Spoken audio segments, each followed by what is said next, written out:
We have this heavenly and God's viewpoint, not on earthly perspective. And raised us up in Him and seated us with Him. Yan po pala ang ating position ngayon.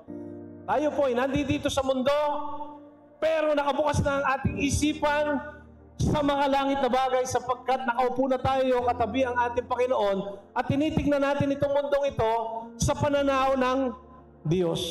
How do we apply this in our daily life? Ibigyan kita ng trabaho, panlinggo, ang sweldo doble.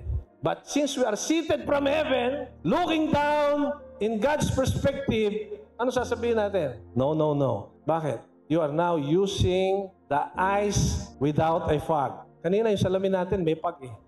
Pero pagka yung salamin na yan, nilinis natin so that our eyes be open. Yan ang prayer natin. Lilinaw ang ating mata as if we are seated in heaven, looking down on earth. When we ask for something, we have this discernment.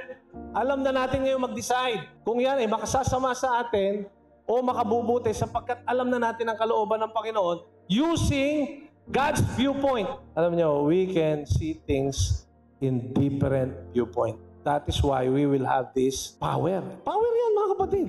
Kasi iba na yung ating pamamaraan sa pamamaraan ng sanlibutan.